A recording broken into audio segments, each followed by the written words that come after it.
What's going on, everybody? I'm Jeff St. Pierre, and this is episode 143 of the Adult Education Podcast. Today, I'm speaking with author and investigative journalist Gary Taubes.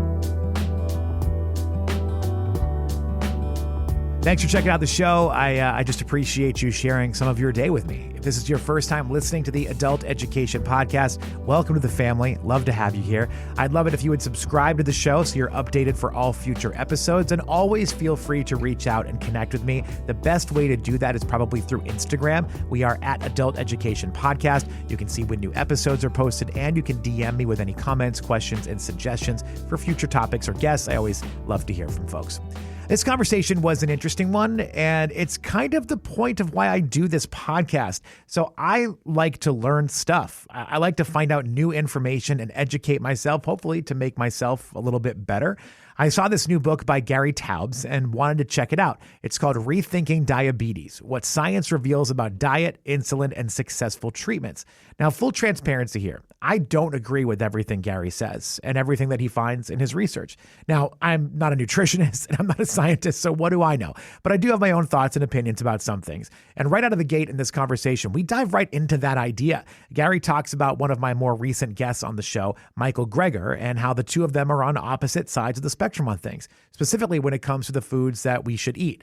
Then we start talking about how research and nutrition can often have different outcomes. And it's true. Sometimes a researcher can go into a project trying to prove a point, and what a surprise when they prove themselves right. Now, while we don't agree on everything when it comes to diets, I did find this book by Gary Taubes fascinating because it opened my eyes to the history and the progression of diabetes here in America.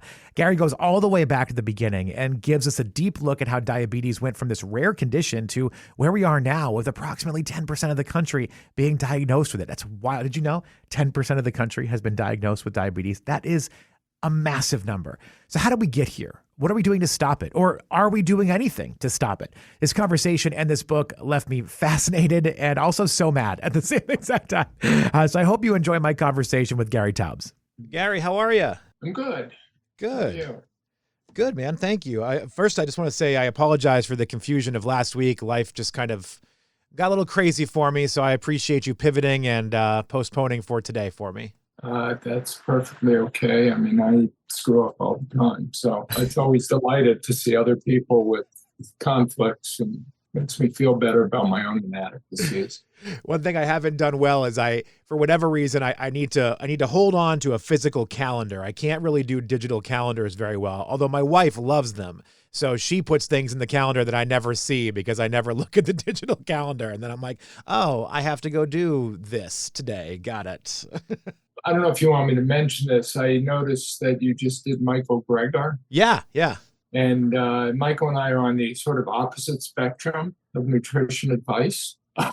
So ultimately, I'm kind of arguing, easiest way to follow the advice I think people who suffer from obesity and diabetes should follow is to eat a basically animal-based diet, not a mostly plant diet, not a vegan diet or a vegetarian. It's possible to do it, but all my research, which is significant, leads to this idea that if you want to reverse obesity and diabetes, you've got to avoid carbohydrates. And since plants are mostly carbohydrates and animals are protein and fat, it's just a lot easier to do with animals.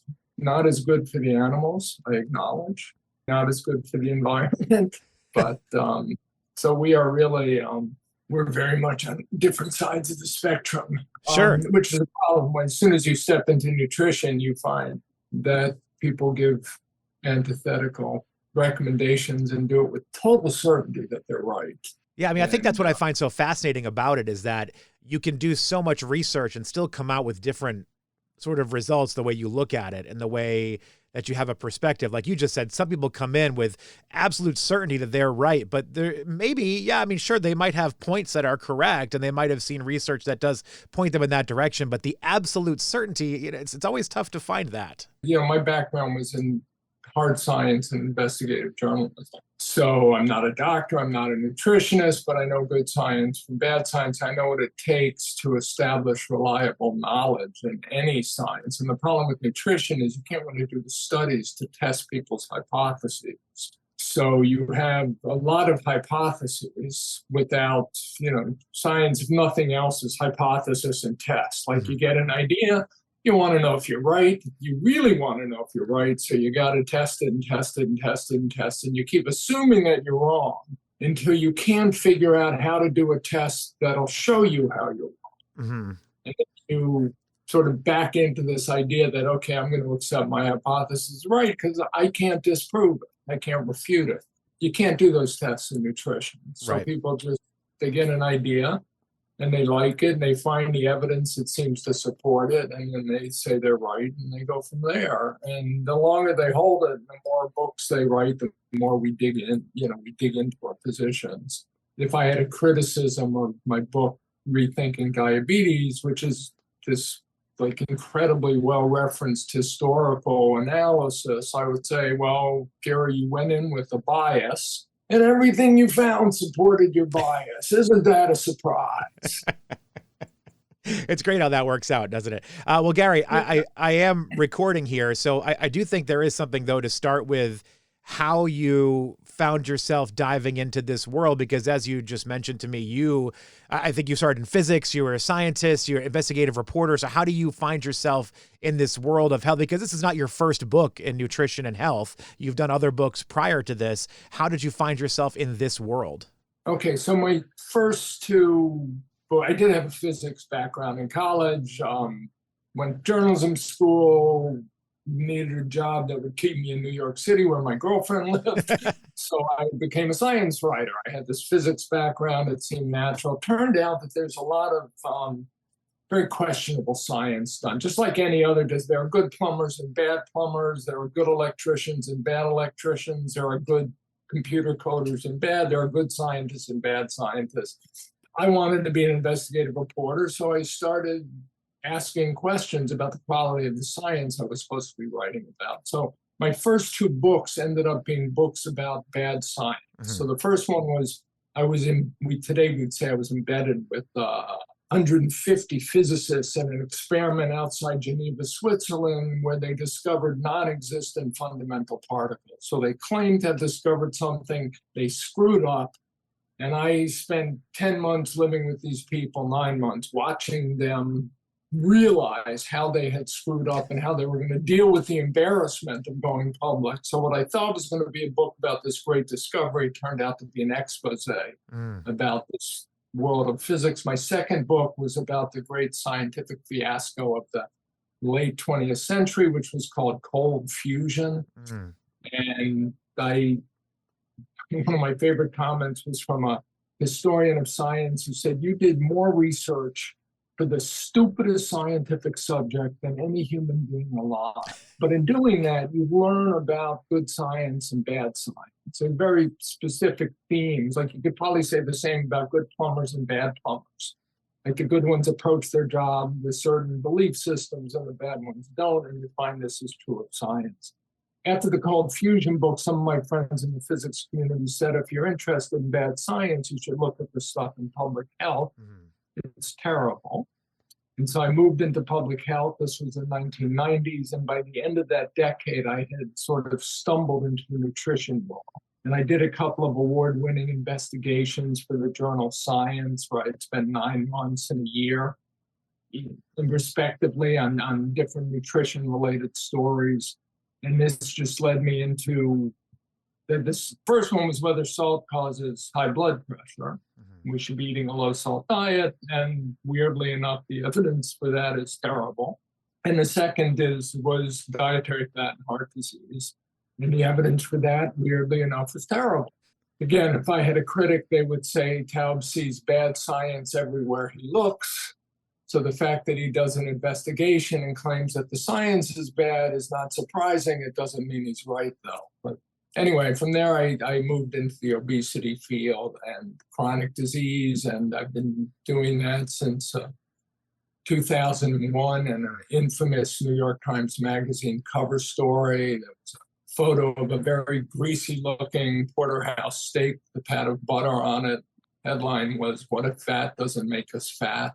My fifth book on this subject. Along the way, I did more research than any human being alive, in part because the internet came along and allowed us to get every primary source or identify every primary source. So if you want to do the kind of research I did, you would have had to live at the Library of Congress and medical school libraries, and it would have taken, you'd be down there with your computer and quarters for the Xerox machine, and it would take decades. The internet collapsed that down. So what I could do in 5 years, from 2002 to 2007, in my first book, was what would have taken half a lifetime pre-internet. And for this latest book, what I did in 3 years wasn't even doable just 20 years ago, because now we have all these internet repositories, from Google Books to others, where you can get a hold of virtually every. So even I have 8, maybe 10 editions of the primary diabetes textbook, for instance. 6 of them I've bought, and 4 of them are available online. The older ones are all available online. You just couldn't do them. And you would have found a library that had all those editions. But so it's sort of, the world has changed, and one-time journalist turned historian can do something no one's ever done. Well, I love the historian part of this, because I think we're so accustomed to hearing words like diabetes and obesity now, but learning more through your work about the history of it and how much it's changed over the last even just 100 years. But I do want to play devil's advocate and sort of light this fire here. And I wonder, like, why do we have to have this conversation? Because haven't pharmaceutical companies just solved the diabetes crisis anyway with drugs like Ozempic and all that stuff? I mean, that's all we hear now, is they've solved everything with these drugs. Well, and it's a legitimate question. Even the kind of criticisms I make of how we treat diabetes, one response will be to that, well, the next generation of drugs are going to be even better. The next generation of devices, if you have type 1 diabetes, which is the infrequent acute version of the disease, this usually strikes adolescents and children. It's an insulin deficiency disease that can vary quickly dangerous. These patients need insulin, the hormone insulin, to live and to thrive. They can now get their insulin through these pumps that can be connected to monitors that measure their blood sugar, and they can be communicating through Bluetooth, and they could have AI programs installed, or if they can't yet, they will within another year or two, that will very subtly secrete insulin into their bodies as necessary. I mean, it's remarkable technology. But the problem is, we have these, first of all, there are long-term consequences to every drug therapy. The short-term consequences may be that you don't die, and so they're beneficial. But we have diabetes epidemic. So as I discuss in the book, 100 years ago, maybe 1 in 300 Americans was living with diabetes. Now the estimate is 1 in 9. 30 million diagnosed cases, another 8-9 million people have the disease and don't know it. The cost to the medical system, 1 in every 4 healthcare dollars goes to treating diabetes and its complications. Estimate is $400 billion a year, which is $300 billion in direct medical care costs and $100 billion in lost productivity. I mean, that's more than $1 billion a day. And many of these people are not doing well. And the message that they're being told for both type 1 and type 2 diabetes is a common form that we're more likely to get as we get older and we get heavier, so it associates with obesity. Belief system is it's a chronic progressive disease. So you have it for life once you're diagnosed, and it's only going to get worse. That's what they mean by progressive. So it's going to get worse. Your ability to control your blood sugar is going to get worse. So there's a sort of lip service to the idea that you can control it in the beginning with diet, but eventually you're going to need drugs, and then you're going to need more drugs and more drugs. And if it's pretty severe when diagnosed, you're going to be started on insulin therapy immediately, which means you go into your doctors, they do a blood test, they say, your hemoglobin A1C level is above 10%, and we're going to teach you how to inject this drug, insulin. And that's how you're going to control it. And your life changes immediately. And all these drugs do have complications and consequences for taking them. They don't make the patient healthy. They make the patient less unhealthy. And they delay this progressive, unhealthy pathway that they're heading down. So there are enormous costs to these diseases. It's an enormous burden to the individuals who live with them, even as they are doing better now than they would have ever done in the past. And when you look at the history of how we treat these diseases, which is what I did, and how we think about them and conceive about them, it turns out that there were these sort of enormous assumptions that were embraced as facts that were never tested. By the 1970s and 1980s, as medicine moved into what's called the evidence-based medicine era.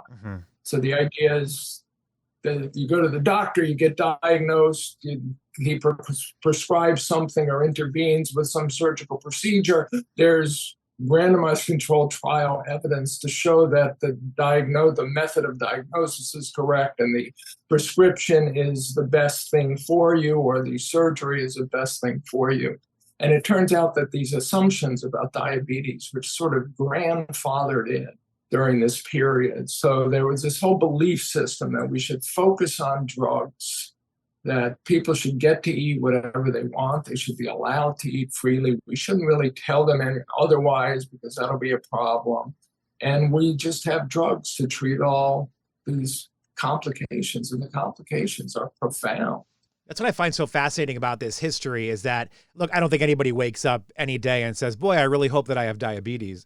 But I don't think that there's a fear of it the way that there probably should be. And maybe fear is not the right word, but I don't think that there's this thing in people's minds of going like, man, if I get diabetes, that's going to be a problem. They're like, it's fine. There's plenty of treatments for it. I don't think I have to worry about it. Well, I think that's partially it. I don't have a lot of experience in this, only myself and my immediate family. I think people fear cancer diagnosis, and we fear like dropping dead from a heart attack someday, especially if you eat like I do. But something like diabetes, I don't know, maybe if diabetes runs in your family, then I've actually had patients with diabetes tell me as much. If diabetes runs in your family, you either fear it or expect it, and then your anxiety level is dependent on how well your family members were able to cope with this disease and keep it under control. If they died early, then you are going to be anxious that you will die early. If they've kept it under control for a lifetime, then you assume you can. But other than those people who have a real family history of the disease, no, it's not something that keeps us up at night. And one of the issues with my book is the numbers are tragic. So 60 years ago, early 1960s, when the first federal surveys are done, not even 2 million Americans were diagnosed with diabetes. Now, the diagnostic criteria was different.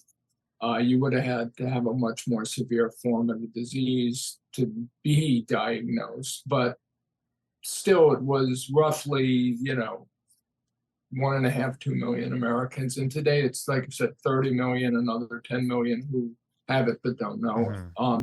Dramatic increase. Even type 1 diabetes, which has always been a very easy diagnosis because it's such a dramatic disease. The prevalence of type 1 diabetes has probably doubled or tripled since 1960.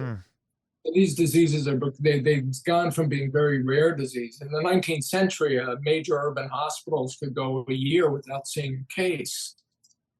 Today, in some hospital systems, the Veteran Administration system, for instance, 1 in 4 patients have diabetes. I mean, it's tragic, and yet we don't talk about it. We argue about vaccines for the COVID epidemics, and we're worried about the next infectious disease epidemics, but we're being submerged under this chronic disease epidemic, and we don't talk about it or do anything. Well, that's interesting that you say that, because I feel like we talk a lot about things like obesity and diabetes, but I don't think people take it seriously. Like you said, I think people fear cancer. I think people fear AIDS. I think they fear diseases like that. But when you talk about like, wow, we have an obesity epidemic, everyone's like, yeah, whatever. I'm going to Five Guys later today and getting a burger. Like it's not, I don't think it's something that people hear and it sinks in, because it's almost like, it's like when you talk about somebody who's, like a smoker that will eventually get cancer and die. I think that's what obesity is to a lot of people. It's an eventual thing. Like there's no instant results when you see it. Like you don't you don't get overweight and die like immediately. Like you get overweight and then the health things change as you get older, and you probably lose years of your life, but you don't see it immediately. And so I don't think people take it seriously, despite the fact there is a conversation happening. Yeah, no, you're right. We hear an enormous amount about obesity, and more recently with these new drugs, these like Wegovy, semaglutide, these GLP-1 agonists that are so remarkable at producing weight loss. I think there's a lot of reasons for that. So the conventional thinking is diabetes is type 2 diabetes, which is 90 to 95% of all cases, is so closely associated with obesity that diabetes specialists have always assumed that it's more or less caused by obesity or caused by the overeating that causes obesity. And because they've never been able to get people to successfully lose weight, they assume that this is all sort of beyond control. The guy you just described, I don't care about the obesity epidemic. I'm 50 pounds overweight and I'm going to Five Guys later. The conventional thinking is nobody sticks with the diet anyway, and the more restrictive the diet, the less likely they are to stick with it. Although getting back to Michael Greger, you could push a vegetarian or a vegan diet and it's perfectly fine, and nobody says, yeah, but you won't comply. Anyway, so there's all these assumptions made about the link between personal behavior and lifestyle and obesity, and then obesity and diabetes. And then we blame the food industry for putting out all these salty, fat, sugary snacks that we can't say no to, and ultra-processed food is a new buzzword. This is supposed to be particularly terrible if the food has got many ingredients in their process, and we can't stop any of this, so let's just... And if a patient gets diagnosed with diabetes, he or she is not going to stop any of this anyway, so let's just let them do whatever they want, and we have drugs. That's always the solution. We have drugs. We have drugs for the blood sugar. We have drugs for the blood pressure. We have drugs for the we got dialysis for the kidney failure. We can amputate your limbs if you get neuropathy, no problem. We have laser surgery for the retinal problems that will arise. And if you go blind, we have guide dogs. There's no place along the way where people stop and say, and the American Diabetes Association, the NIH, have no mechanism by which to say, wait a minute, you're telling me diabetes prevalence increased 600% in 60 years. It went from a rare disease to a common disease, so common that you can't even watch a football game, NFL football, without seeing advertisements for diabetes drugs. Well, where else would you advertise those? I mean, and I'm a football fan, but I feel like that's the perfect place to advertise them. It's a good point, actually, because your audience is they're drinking beer. Right. They indeed are the perfect. I never thought of that, and I should have. It's my job. Anyways, no one stops to say, have we made mistakes? Is this epidemic somehow our fault? Are we really serving our patients best by just prescribing more and more drugs in higher and higher doses, which is what we're told to do? Or is there did we make mistakes along the way? I always say in an ideal world with this circumstance, you would have teams of the smartest researchers in the land, investigative teams. They'd be outside your house and outside my house in like hazmat suits, right? Trying to figure out what happened. Like, how did we get here? Where 1 in 9 Americans suffer from a disease, and we're dominant therapy is pharmaceutical. I mean, the pharmaceutical industry benefits. Like when I suggested $300 billion a year in direct medical costs, that's paid by the patients and the insurers to their doctors, to their diabetes educators, to the clinics, to the pharmaceutical companies, the device company. The only people who really are harmed by that are the patients and the insurers. And then the rest of us, because our insurance premiums go up because we have to pay for their, even if we don't have diabetes. needs to be rethought. Yeah, I forget who I was talking with, but somebody pointed out to me in an interview once that, if you're getting drugs for something, you believe that you're getting the cure. Like I have asthma. I've had asthma my entire life. I have an inhaler. Like the mental thing that I probably have is that I have an inhaler, I have a cure to asthma. But what that drug really is doing is just helping with the symptoms of the disease. So if you have diabetes and you're getting some sort of drug to help you with that, you're not being cured. You're just getting something to help you get through those, the different symptoms that you're going to feel from it. So I feel like if more people thought about drugs in that perspective, they may change their whole perspective on the way that they live their life. Well, that's what I often wonder if one of the messages of this book is, so the prior to these obesity drugs, the most dramatic wonder drug, miracle drug that came along that's even a vague parallel to them is insulin itself, which was discovered in 1921. So diabetes is believed to be a disorder of insulin deficiency. Suddenly these University of Toronto researchers, Banting and Best and their colleagues, they take pancreases and they purify insulin from them, and they inject insulin into animals and patients, and it lowers blood sugar, and we've cured everything. And these kids are at the brink of death. I mean, emaciated children that look like they've, been in concentration camps for years. Literally within hours or days of dying, can be given insulin and brought back to life. And the terms they used back then, and still to some extent, is resurrected. It's like a biblical experience to see how effective this drug was. So they start giving the drug to everyone. And until 1921, if you had a patient with diabetes, you told them, don't eat carbohydrate-rich foods, starches, sugars, grains, because your body can't metabolize safely. So the only way to really stay healthy and stay alive is not to eat them. And then as soon as you have insulin lowers blood sugar, carbohydrates raise blood sugar. So now you create the disease of low blood sugar. It didn't exist. This condition didn't really exist until you have insulin. Back in the 20s, it was seen as insulin shock or insulin overdose. And you could kill people with the antidote to the disease, insulin. So now you have to tell people to eat carbohydrates so that the cure for their disease doesn't kill them. I mean, it's, on some level, it made sense. And then you find out, especially with children, that they want to eat like their friends eat. Sure. Being diagnosed with diabetes is a profoundly disturbing and disheartening thing to hear. You don't want to go through life feeling like you're special, so let's let the kids eat what everyone else eats. It's bad enough they have this disease. We have this drug that will save them from their diet, in effect. And so we're going to let them eat. Then by the 1930s, they start seeing the consequences of letting children, of people living with diabetes for 10 or 15 years, type 1, which they never saw before because they couldn't prevent death. And then seeing what happens living with diabetes and insulin therapy and these ever more carbohydrate-rich diets that they were letting people eat, it turns out that the consequences are terrible.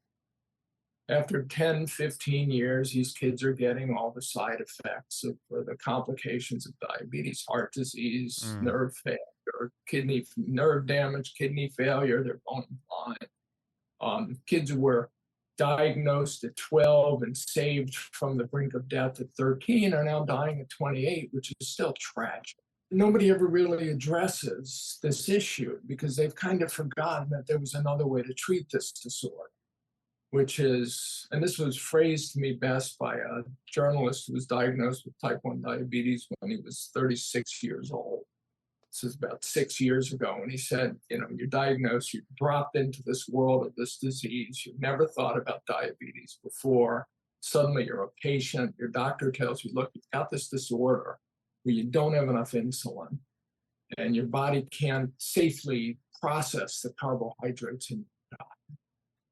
So we're going to give you back the insulin and ask you to eat a diet of 50% carbohydrates. And he says to them, wait a minute, you're telling me that because I have diabetes, carbohydrates are now toxic to me, and insulin is the antidote, and I should eat the toxin and take the antidote, as opposed to just not eating the toxin.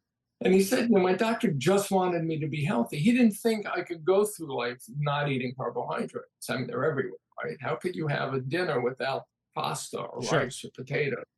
But this guy, 36 years old, was like, well, wait a minute. I mean, I want to be healthy. I don't want to eat the poison and take the antidote. I want to not eat the poison. That's like choice number one. And it sounds absurdly simple. And yet, because of the way we've thought about this disease for 100 years, it's like we're so focused on giving people the antidote or other antidotes, like Wegovy is an antidote to whatever's causing the obesity. Let's just let them, nobody wants to go on a diet. So let's just assume eat the poison, take the drug, take the antidote. And this book is the best job I could do. I hope it's good enough to convince people that this is not particularly a rational way to look at it. It doesn't seem rational. And at least and for many patients, they should be given this choice. They should understand the choice. And there's a doctor in Montreal, Evelyn Bordeaux-Roy, who I interviewed for my last book, who said when she sits down with patients, she says, look, I could give you pills or I could teach you how to eat. Mm-hmm. Which do you want? Yeah. And then the only thing I would add is when you give pills, I'm going to talk to you about the side effects of the pills, the possible complications, what happens if you can't afford them or your insurance stops covering them or the side effect profile changes with age, as they often do. I'm curious if with you and your asthma inhaler, has your dose or medication changed over the years? Because yeah, I mean, off and on, and I've always been an overweight person. I've gone up and down at times, been lower and higher at various times in my life, and so my asthma has also come and gone. I will say that about 3 years ago, it's 2024 now, about 4 years ago, I gave up all dairy, and I will say within about 2 weeks, I stopped using all of my inhalers and didn't have to use them for months. And the thought had never crossed my mind because I'm not a doctor. What do I know about all this stuff? But I had a doctor that was like, just give it a try and see what happens. And it was like a game changer overnight for me, was getting rid of and like you just said, you could have a doctor that say, I can give you pills or I can teach you how to eat. If I had doctors when I was younger saying, hey, maybe there's something with something you're eating that's impacting the way your body is working, I would have eliminated that thing a long time ago. You know what I mean? Like it's not that important to me to drink a cup of milk, if I could breathe okay. Like I'd rather breathe than have cheese with my sandwich. You know what I mean? Well, this is the advantage, the example I used in my last book, which is called Case For Keto, a title I don't love, but it is what it is. When I was a kid, I was allergic to corn. Okay. I was allergic to all grains, but corn was worse. And we got my allergy tests and the doctor said you're allergic to corn, and I stopped eating corn. I didn't go on a corn-free diet or a corn-restricted diet. It's like I didn't eat corn because when I ate corn, I had gastrointestinal issues that were quite painful and I didn't want to deal with. And I don't eat corn 60 years later because when I do, I know what'll happen. Mm-hmm. So part of the message here is, again, with diabetes, because it's a whole food group, we've created a whole, there are all these thought constructs. It's because, for instance, one of the diagnoses is one of the criteria of an eating disorder is avoiding a whole food group. Mm-hmm. So by that definition, vegetarians and vegans have an eating disorder because they don't eat meat, and people who eat like I do have an eating disorder because we don't eat carbohydrates. But the reason I don't eat carbohydrate-rich foods is because I don't want to get fat, and they make me fat. Mm-hmm. And if they make me fat, they'll probably make me diabetic also. But it ultimately comes down, and this is where, I think Michael Greger and I would agree, like the dairy suggestion to you. And I actually gave up dairy about 10 years ago because somebody suggested it to me for a particular issue I was having. And much to my dismay, that issue went away. Like, damn, because I like cheese. Sure. Who doesn't? Milk I could live without, but cheese and good cheese. Yeah. What's interesting is I'll still, if I go to Europe, for instance, to give a lecture or something, when I'm there, I'm going to eat cheese and I'm just going to deal with the consequences because it's worth it. But at least I know now that the consequences are a result of the cheese. ultimately, all of these things become self-experimentation. Mm-hmm. Then it's ultimately the argument I'm making for diabetes. I want doctors to understand the trade-off, the pill versus diet. I want them to understand what teaching them how to eat means in this context. That's my last book, The Case for Keto, was an attempt to teach people how to think about this. And I want them to be able to say to patients when they're diagnosed, look, there are two paths you could go down and maybe compromises between them, but one is the pill path and one is the eating path. And we think if you do the eating path, we have copious evidence now from randomized controlled trials that if you do this path and you do it correctly, you will see enormous benefits. And if you do the pill path, it's going to be a chronic progressive degenerative disease, but we got drugs. Trust us, we can handle it. Depends how you pitch it. Context is always everything, right? But that's, even for you, if you're struggling with your weight, read my last book, The Case for Keto, which you get back on the phone and try. We've been taught that these diets where you restrict carbohydrates and replace the calories with fat, so they're animal product rich in general, because animals are made of protein. What you want to do is avoid carbohydrates because your body can't metabolize them properly, safely, and instead eat protein and fat. And animals happen to be protein and fat. That's what we are made of.